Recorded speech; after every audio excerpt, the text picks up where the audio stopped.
The 1950s birthed the American muscle car dream, but not every attempt at raw power became a legend. While icons like the Chrysler 300 dominated drag strips, some muscle car experiments turned into automotive nightmares that enthusiasts would rather forget. Today, we're exploring the 13 worst muscle cars from the 1950s nobody wants back. Number 13, 1957, Ford Fairlane 500 Skyliner. What should have been the ultimate muscle car convertible turned into Ford's most expensive mistake. The Fairlane 500 Skyliner promised everything: a retractable hardtop that disappeared at the push of a button and a 312 cubic inch Y-block V8 cranking out 245 horsepower. Ford's engineers created a mechanical marvel with over 600 feet of wiring and multiple motors to operate the disappearing roof. On paper, it was the perfect combination of open-air freedom and muscle car performance. In reality, the Skyliner was an absolute nightmare. The retractable roof mechanism failed constantly, leaving owners with cars stuck permanently open or closed. When it did work, the roof consumed the entire trunk, making it useless for anything but short trips. Worse yet, all that mechanical complexity added massive weight, turning what should have been a nimble muscle car into a sluggish pig. Repair bills were astronomical, and finding mechanics who could fix the complex system was nearly impossible. The Skyliner proved that sometimes the simplest solutions are the best. Just ask any Corvette owner from the same era. Number 12, 1958 Packard Hawk. The Packard Hawk was supposed to save America's most prestigious performance brand, but instead became its funeral pyre.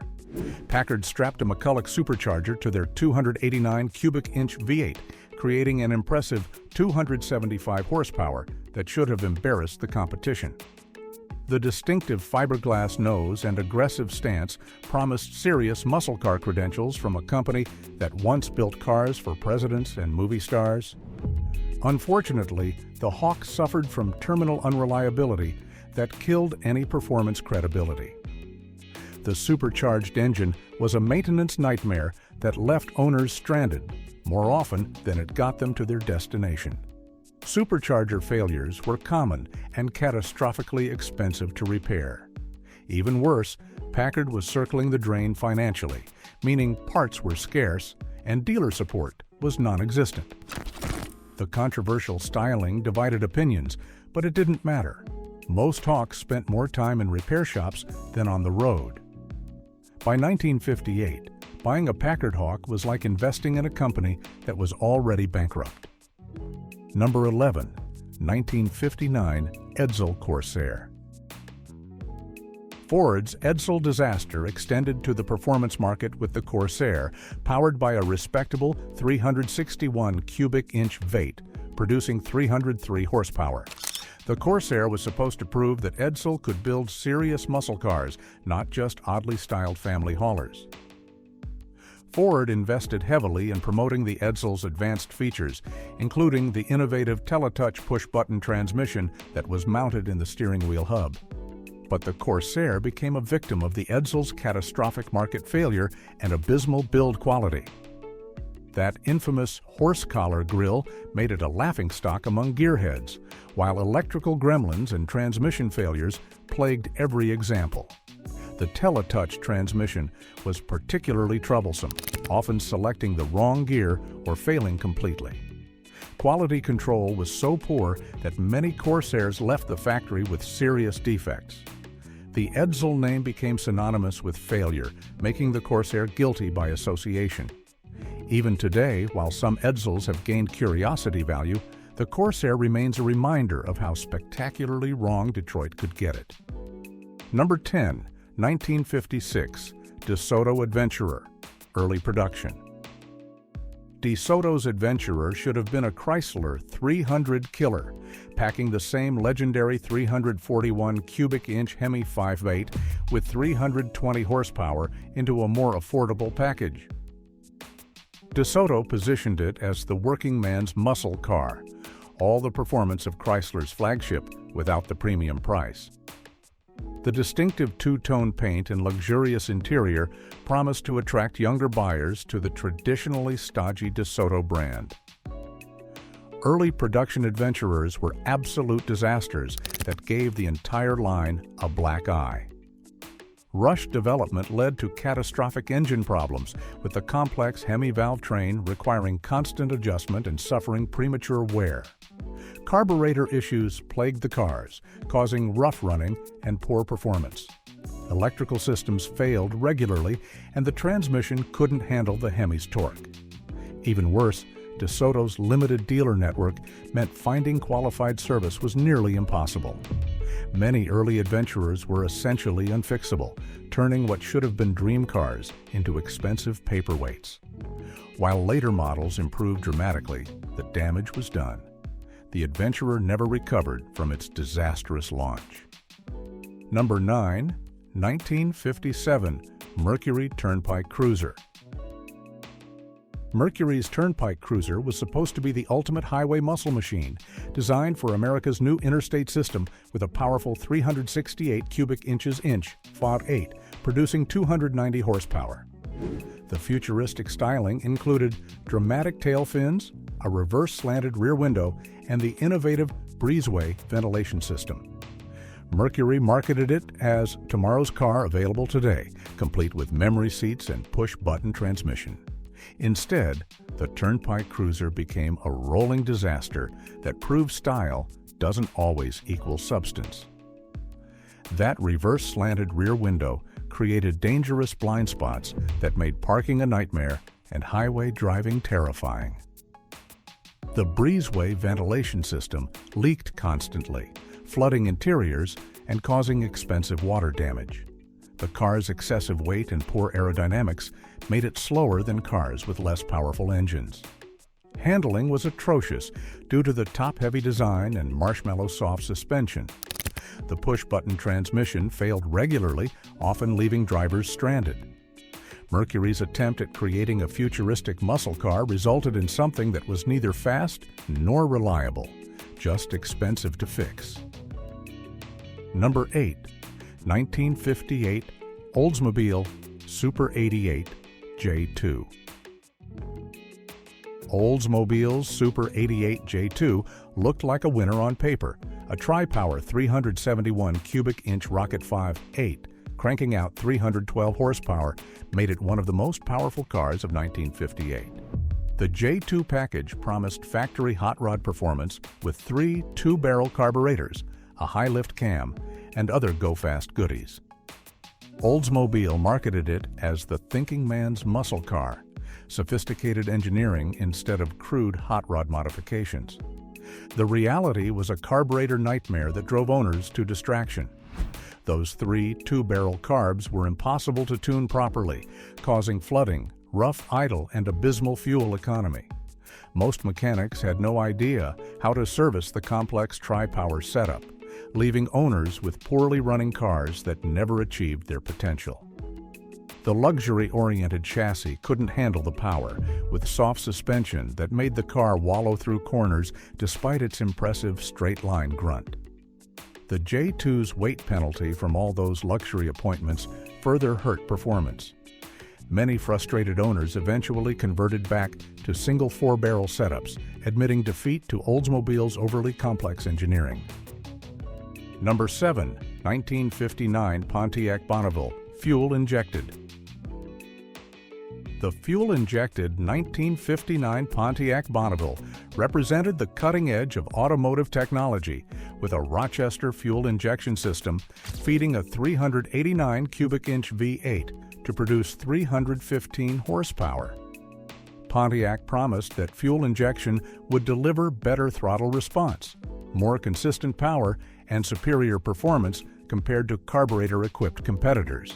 It was racing technology for the street, derived from Chevrolet's Corvette program. Instead, the fuel-injected Bonneville became a technological nightmare that sent owners running back to carburetors. The primitive Rochester system was incredibly finicky, sensitive to fuel quality, temperature changes, and electrical gremlins. Most Pontiac dealers had no clue how to service the complex system, leaving owners with cars that ran poorly or not at all. The $500 fuel injection option cost more than many people's entire cars, yet delivered questionable benefits over a well-tuned carburetor. Injector clogging, fuel delivery problems, and electrical failures plagued the system. So many owners converted back to carburetors that finding an original fuel-injected Bonneville today is nearly impossible. Pontiac quietly dropped the option, admitting that the technology wasn't ready for prime time. Number 6. 1957 Studebaker Golden Hawk, supercharged. Studebaker's Golden Hawk was the little company's bold attempt to run with the big dogs, featuring a Paxton supercharged 289 cubic inch V8, producing 275 horsepower in a relatively lightweight package. The supercharger was innovative technology that promised consistent power delivery and impressive performance from a smaller engine. Studebaker's distinctive styling and advanced engineering should have made it a giant killer in the muscle car wars. Unfortunately, the Golden Hawk's supercharged engine was its Achilles heel. The Paxton supercharger system failed constantly, often catastrophically, leaving owners with massive repair bills and no way to get parts. Studebaker's shrinking dealer network meant finding qualified service was nearly impossible. Even worse, the supercharger created severe nose-heavy weight distribution that made the car dangerous to drive. The front-heavy balance caused unpredictable handling that caught drivers off guard, leading to accidents and a terrible safety reputation. Quality control suffered as Studebaker's financial situation deteriorated, with many Golden Hawks leaving the factory with serious assembly defects. The concept was sound, but the execution was fatally flawed. Number 5.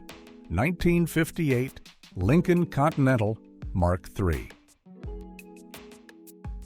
Lincoln's Continental Mark III packed a massive 430 cubic inch V8, producing 375 horsepower, one of the most powerful engines available in 1958. Lincoln positioned it as the ultimate American Grand Tourer, capable of effortless high-speed cruising with uncompromised luxury. The distinctive styling and impressive power figures should have made it a formidable competitor to anything from Cadillac or Chrysler. Instead, the Mark III became a 5,000-pound boat anchor that proved horsepower means nothing without proper execution. Despite that massive engine, acceleration was disappointing due to the car's enormous weight and poor aerodynamics. The complex air suspension system failed constantly, leaving cars sitting at odd angles or unable to maintain ride height. Electrical gremlins plagued the numerous power accessories, creating expensive repair nightmares. The car was so large it was impractical for most driving situations, while fuel economy was catastrophic even by 1950 standards. Lincoln's limited dealer network made service difficult and expensive. Most Mark IIIs spent more time being repaired than driven, earning a reputation as beautiful but unreliable garage queens. Number 4. 1959 Cadillac Eldorado Biarritz. The 1959 Eldorado Biarritz represented the absolute pinnacle of American automotive excess, with a 390 cubic inch V8 producing 345 horsepower wrapped in the most outrageous styling of the decade. Those massive tail fins and acres of chrome were supposed to represent the ultimate in American automotive achievement. Cadillac's prestige and powerful engine should have made it the ultimate luxury muscle car. Instead, the Biarritz became a caricature that proved bigger isn't always better. Those enormous tail fins and excessive chrome created aerodynamic chaos that hurt both performance and fuel economy. The car's 5,000-pound weight made acceleration disappointing despite the powerful engine. Soft suspension tuning meant the Biarritz couldn't utilize its power effectively. It was built for cruising, not performance. The complex electrical system, with numerous power accessories, failed regularly and was expensive to repair. Fuel economy was abysmal, making it expensive to operate. Worst of all, the Biarritz's reputation as a symbol of automotive excess rather than performance made it more suitable for parades than drag strips. It was all show and no go. Number 3. 1957 Imperial Crown Southampton.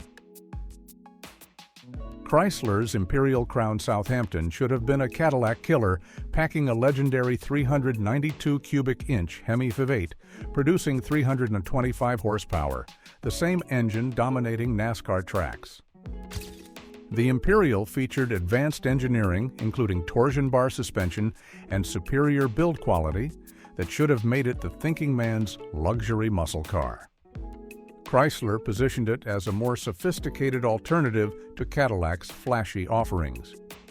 Unfortunately, the Imperial suffered from Chrysler's inability to establish credibility in the luxury market and inconsistent quality control that undermined its performance credentials. Despite the powerful Hemi engine, the Imperial's heavy weight and luxury tuning made performance disappointing compared to lighter, more focused competitors. The complex electrical system failed regularly, and advanced features broke down constantly. Chrysler's limited Imperial dealer network made proper service nearly impossible to obtain. Quality control issues, including paint defects, interior problems, and mechanical failures, gave the Imperial a reputation for unreliability. Poor resale values and uncertain brand future made it a risky purchase that most performance enthusiasts avoided. Number 2. 1958 Buick Limited Riviera. Buick's Limited Riviera packed a massive 364 cubic inch nailhead 5.8, producing 300 horsepower, promising to be the ultimate American muscle car in a luxury package. The nailhead engine was famous for its unique design and incredible low-end torque that should have made the Limited a formidable street fighter. Buick's reputation for quality and the car's distinctive styling promised to attract serious performance enthusiasts. Instead, the Limited became a perfect example of how not to build a muscle car. The nailhead engine, while torquey, was poorly suited to high RPM operation and felt sluggish compared to more modern designs. Soft suspension tuning and luxury-oriented chassis setup meant the car couldn't transfer its power effectively to the ground. The complex Dynaflow transmission was smooth but inefficient, further reducing performance potential. Excessive weight and poor aerodynamics negated the power advantage, while quality control issues created electrical problems and premature wear of luxury accessories. The Limited's thirsty engine and massive size made it expensive to operate and impractical for most situations. Despite impressive specifications, it earned a reputation as a comfortable cruiser rather than a serious performance machine. Number 1. 1959 Lincoln Continental Mark IV. The Continental Mark IV tops our list as the absolute worst muscle car attempt of the 1950s. A perfect storm of everything that could go wrong. Packing a massive 430 cubic inch V8 producing 350 horsepower, it should have been a performance monster. Lincoln's marketing promised a car that could compete with anything from Detroit, wrapped in distinctive styling that represented the pinnacle of American automotive luxury and performance. Instead, the Mark IV became an automotive disaster of epic proportions. At nearly 5,500 pounds, it was so heavy that despite its powerful engine, acceleration was pathetic. The notorious air suspension system failed constantly, leaving cars unable to maintain proper ride height or handling characteristics. Electrical systems were catastrophically unreliable, with power accessories that failed regularly and cost fortunes to repair. Build quality was abysmal, with misaligned panels, interior defects, and mechanical problems appearing immediately after purchase. Fuel economy was so bad it made gas station owners rich, while the car's enormous size made it impractical for normal driving. Lincoln's limited dealer network meant service was nearly impossible to obtain. Most Mark IVs spent more time broken than running, earning reputations as expensive garage queens that looked impressive but delivered nothing but disappointment and repair bills. These 13 muscle car disasters prove that even in the golden age of American performance, good intentions don't guarantee great results.